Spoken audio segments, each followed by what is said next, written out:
Okay, and to finish off the Entrepreneurial Summit today, we've got Carl Erikson, who's the president and co-founder of Atomic Energy, 50-person software product development consultancy with offices in Grand Rapids, Detroit, and Ann Arbor.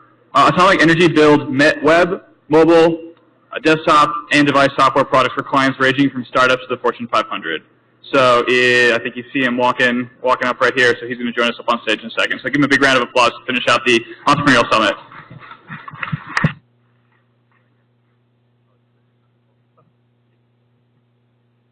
Thank you.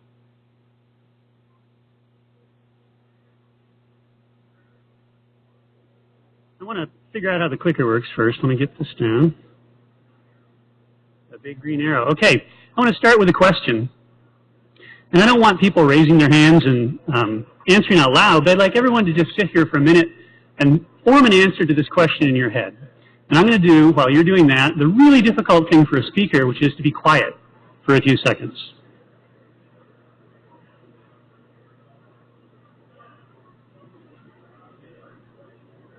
That was really hard for me. I hope it worked better for you. Okay, so if your answer is, whoa, wait, that's really an easy question.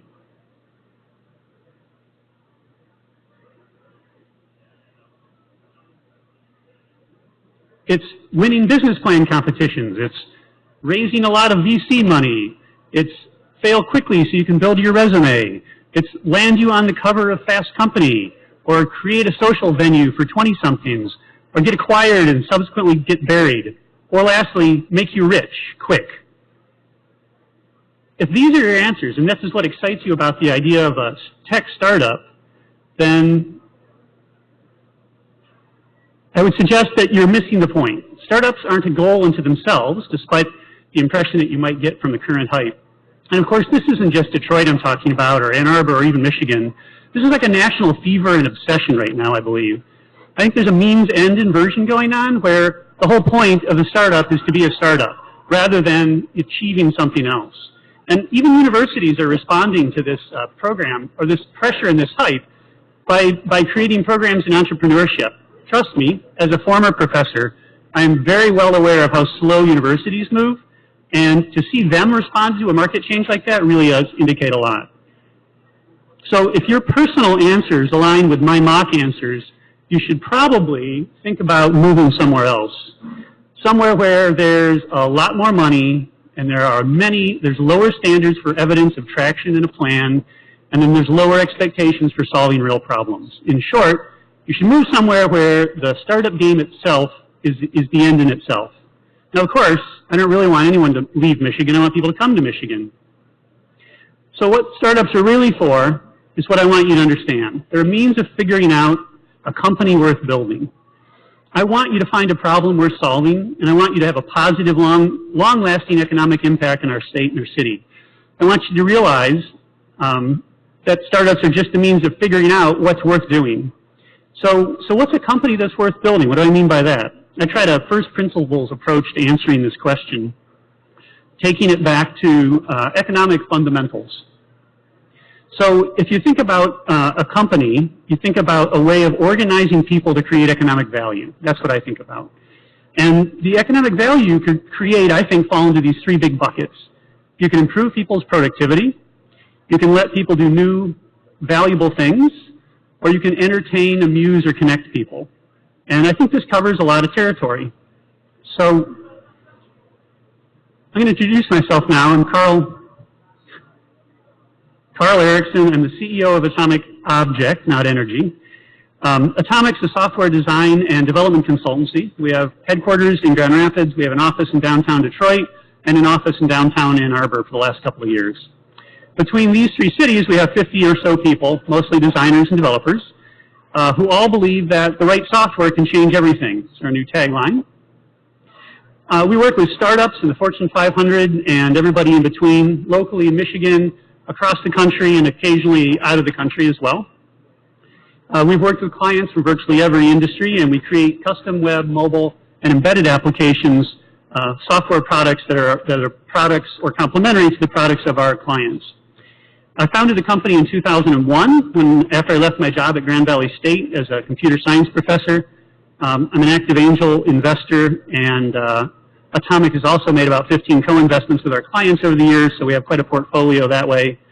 Last fall, I took a new job, so to speak, a part-time job as with a small VC in Ann Arbor, Tappan Hill Ventures, to help them identify companies that are built around the innovative power of software.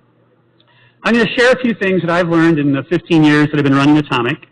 The things that I look for in a startup that I think has a chance of becoming a company.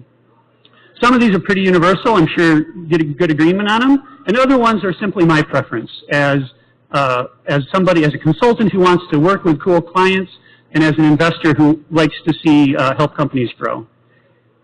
I'm sure there are some really great companies that do not fit these criteria, and you'll quickly think of them. But here's my things. So the first set of these is around team. I look for a smart, persistent, coachable, and resourceful team. That means they can cope with the reality. They can cope when the reality shatters their carefully crafted business plan. I have never made an investment, and I've never seen a client that ends up doing exactly what they thought they were going to do from the very beginning. So the conclusion I've come to is you're betting on that team to be able to adapt to what the world throws at them and persevere and figure it out. They need the humility to allow themselves to learn from others, because a lot of people who we work with and who are doing a startup, hoping to become a company, are doing it for the first time, and they're not going to get it all right. They're not going to know everything, so they need to be coachable. They also need to be able to dedicate themselves to their quest. They're able to quit their day job, so to speak. I think it's very difficult to do something so intense as a startup part-time. Another thing is that we look for a team that is willing to validate their ideas and that they favor evidence over arguments. Arguments in the sense of, let me convince you on this whiteboard that my idea is brilliant. Show me some evidence that your idea is something someone cares about, that your idea can create value for someone. So we want to see clients and we want to see companies that did the hard work to prove that they have something that people get value from. And this can be messy and ugly and complicated, and it's really hard to do because no one likes hearing that their idea is bad, that their baby is ugly. And it means talking to a lot of people and making yourself very vulnerable, which is why it's a scary thing to do and it oftentimes gets sort of stepped over. We don't like looking for clients who think that the first place to start is looking for money. That's a bad sign. Or that the first place to start is looking for somebody to build software for them. It's another bad sign. I'd rather see a team that's used duct tape and baling wire to prototype or experiment or build or sometimes even launch their company. I think that's a much better indication of success. The other thing we look for is a team that knows the market or the business that they are targeting. They know it well enough that they know what needs to be improved, and they know it well enough that they know where the pain points are. They know the value of a solution and who's going to care about it. They have domain expertise and hands-on knowledge. It's really tough to get that if you haven't worked in that industry or that kind of a business. So looking at it from the outside looks very different perhaps than actually living it on the inside and becoming an expert. And this requires some time. So if you're coming right out of school, you're unlikely to have this sort of insight. You probably should have someone who does. We also look for a team that have some life and work experience. This kind of goes with the last point. The stereotype that you get from the startup fever that's gripping the country is that entrepreneurs are all quite young. The subtext of that message, I believe, is that you have to be in your 20s to be a successful founder. The reality is quite different. I found a study from the Kaufman Institute that found that over a large number of companies, startup companies, the typical successful founder was 40 years old, not 25. They had at least 6 to 10 years of industry experience, and they found that there were twice as many successful entrepreneurs over 50 as there were under 25. That's a very different demographic than the stereotype and what the media tells us about startups. So I think it's a great thing when you're young to join an established company and learn an industry or learn a job. That can be a source of domain expertise and inspiration when you want to go out and do your own thing. And just to show you how strongly I believe this, I have 2 children who are in their young 20s, and I've given them this advice of they're interested in entrepreneurial ventures, and I've said, no, not now. Don't do it now. Go work for somebody. Go learn something. So that's about the team. Now I want to talk about some of the characteristics of the product or the service that we like to see that I think can lead to success. And this is one where quite some preferences come in of my own. So this is a general one. Solves or improves an existing significant problem. This is really important because, first of all, you know the problem exists instead of theorizing about it. Second of all, if you know what the problem is, you can judge how big the market is, what its size is, what its dynamics are, what sort of demand there's going to be. You can judge the pain and the significance of the solution that you're proposing, the pain that it reduces, the significance of the solution. Knowing this serves as a means to focus the offering, to design a solution, and then lastly, to be able to study what works. If you're trying to do something that's never been done before and you don't really know who's going to care about it or what problem it solves or what joy it delivers, then it's really hard to tell whether it's going to be effective or not. So you're kind of designing in the dark, so to speak. I think it should also be something that creates value directly, not indirectly. I personally don't think we need yet another app that's based on some kind of reward system or ranking or marketing or promotion. There's an awful lot of those things out there, and they all have this common trait that there's no direct reward delivered. There's no direct value gained. It's all theoretical and indirect. I want to see an application, a system that people pay for what they value. When that value isn't immediately apparent, it's going to be a very tough sell.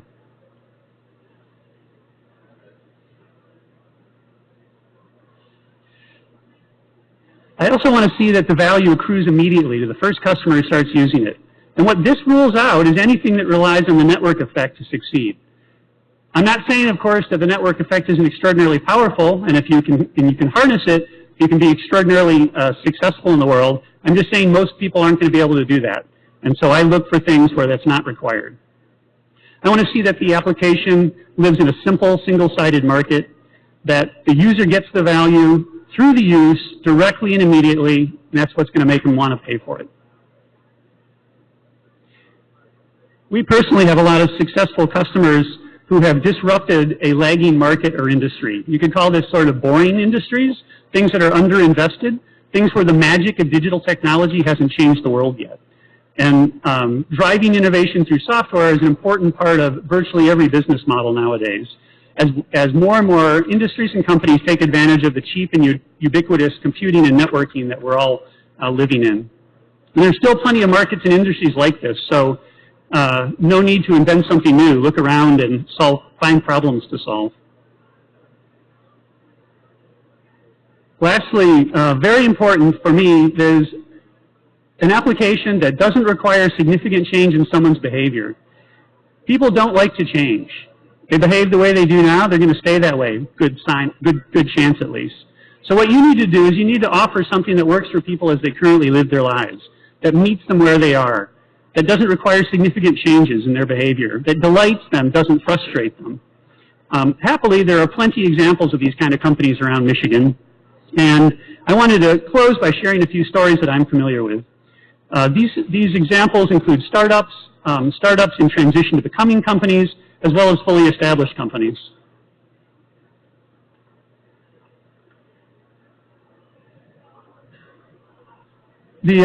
From the top left here, AdAdapted is a company, a startup in Ann Arbor. I'm personally invested in this one, and I know that, and we've been hosting them in our Ann Arbor office. They solve this problem where second-tier mobile applications don't have enough users to generate ad revenue directly without using some hideous solution like a banner network. So native mobile ads, much better click-through rates, much better value. And the founders here have a framework that allows for quick and easy integration by these second-tier apps into this ad network they have. And they're getting great traction with this, delivering the value to their clients, which is the application publishers, as well as the people who want to buy ads on these things. Boring industry, straightforward problem, great solution. Mountain Labs is another Ann Arbor startup that we worked with. These actually were students. I'm sure they're still in their 20s. It came out of the University of Michigan, but crucially to me, they'd worked in this in a place in the university. It was a hospital, I believe, where they worked with researchers who were doing research projects and then having a really hard time managing that data, gathering that data, managing it, being consistent with it, gaining access to it. And the tools in this industry weren't very good. So they said, we can do better, and they came up with better. We built it for them, and they're getting some nice traction now. Still early on.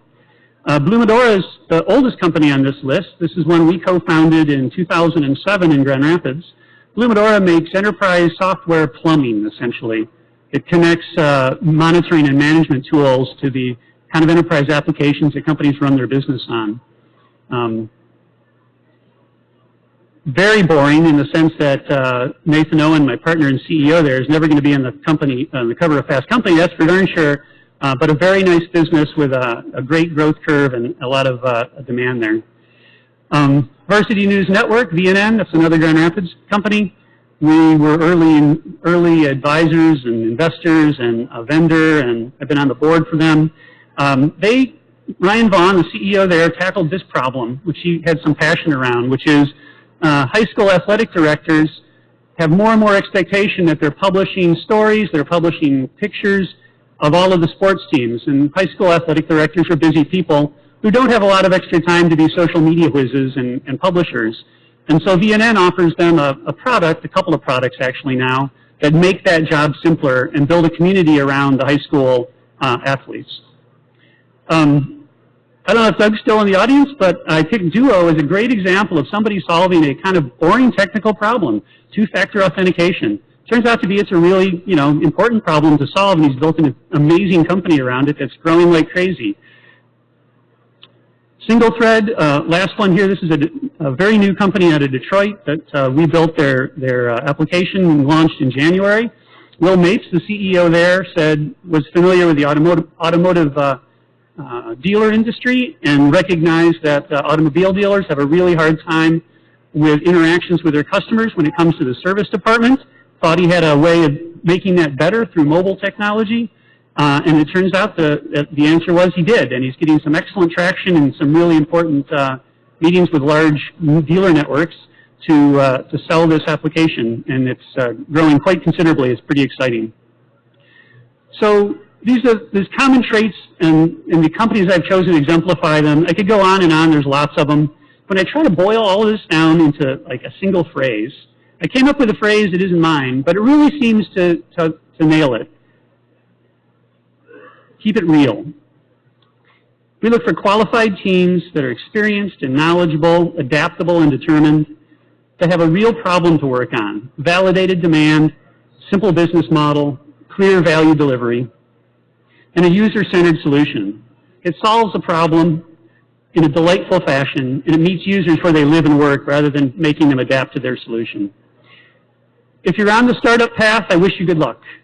If you're thinking about it, I hope my ideas might be helpful in guiding you to success. Thanks for listening, and if we have any time, I don't know what the time, oh, we got 2 minutes, I'd be happy to take questions.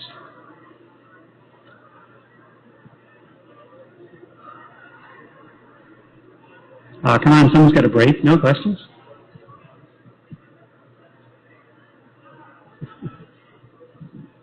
All right, well, it is the end of a long session of panels, so Carl, thank you so much for your presentation.